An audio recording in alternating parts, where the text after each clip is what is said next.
Pilietiškumo ugdymo akademijos tikslas yra kurti pilietinę kultūrą per emocinį intelektą ir skatinti savanorystę. Svarbiausia, kaip jaučiasi žmogus, nes tik tada jisai yra neabejingas viskam, kas vyksta aplinkui, yra motyvuotas mokytis, keisti ir kurti pokytį. Pilietiškumą mes suprantame kaip meilę savo, kitam, gamtai ir tėvynei. Juk nemylėdamas savęs tu negalėsi mylėti kito, nerūpės nei gamta, nei tėvynė. Pilietiškumą ugdome per įvairius renginius, projektus, mokymus ir stovyklas. Investicija į žmonių savijautą, sąmoningumą ir pilietiškumo kultūros kūrimą yra investicija į stiprią ir vieningą gerovės valstybę. Pokytis esi tu, pradėk nuo savęs.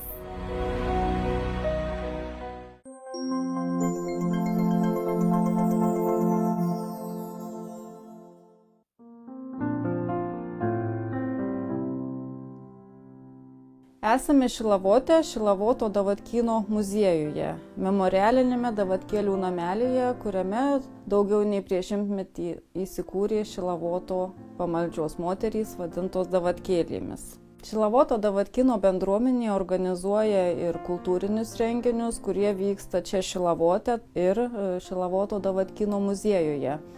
Šilavoto parke organizuojame renginius, kurie yra skirti Šilavoto Davatkyno ir Šilavoto miestelio populiarinimui bei žinomumui. Taip pat organizuojame ir kitus gražius renginius, tai vienas iš tokių renginių Šilavoto šviesios kalėdos. Esame dėkingi Šilavoto Davatkyno gyventojoms Davatkėlėms, kurios paliko mums tokią istorijos dalį, kurią galime rūpintis ir dabar. Esame be galo dėkingi.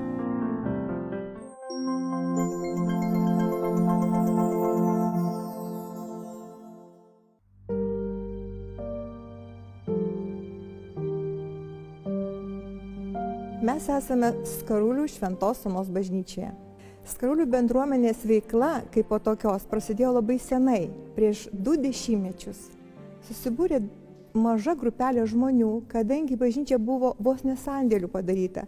Mes uoliai visi su ypatingu užsidegimu darėm tuos darbus. Dažėm, skalbėm, pirkom, aukojom savo laiką ir lėšas tam, kad jinai atrodytų taip, kaip dabar kad atrodo. Bendruomenės kiekvienas žmogus yra brangus, nėra nei svarbių, nei svarbesnių. Ir daro tuos darbus kiekvienas, kokius išmano geriausiai. Tai dar kartą noriu padėkoti visiems skaruliečiams ir ne tik skaruliečiams, bendruomenės nariams, už tai, kad mes čia esam, nes čia mūsų gimtinė.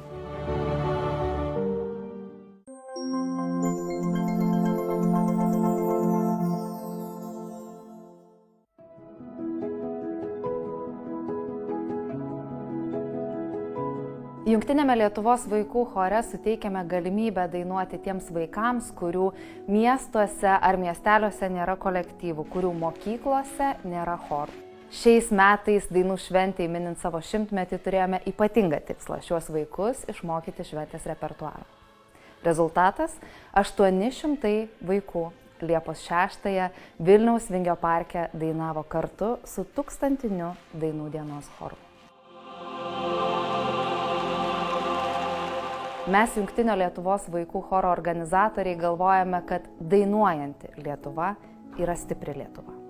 Ir didžiuojamės galėdami prisidėti prie tokios Lietuvos auginimo.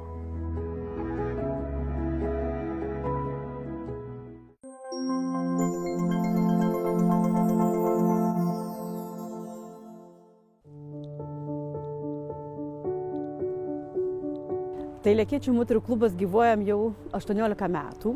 Mes labai inicijuojam daug ir pačios visokiausių veiklų, iniciatyvų ir tai pagrindinis mūsų jau 18 metų, kaip puošiam Lekėčius kalėdoms. Visokiausių prigalvom iniciatyvų sveikatingumo prasme. Tikrai daug metų žmonės galėjo nemokamai lankyti įvairius ir jogos užsiėmimus, ir cigūnos, ir įrangą visą nupirkom. Kūrėm namus kulinarinio paveldo Lekėčiuose, surinkom kulinarinio paveldo receptus Lekėčių krašto senuosius ir ten vykdomos kulinarinio paveldo edukacinės programos ir duonos kepimo, šakočio kepimo. tik nuo mūsų pačių priklauso, kad gyventi ten, kur gyvename, būtų gera. Ir manau, kad tikrai viską galim pasiekti, susibūrę, visi kartu, bendruomeniškai. Nesvarbu, kur tu gyvensi, visur bus tau gerai.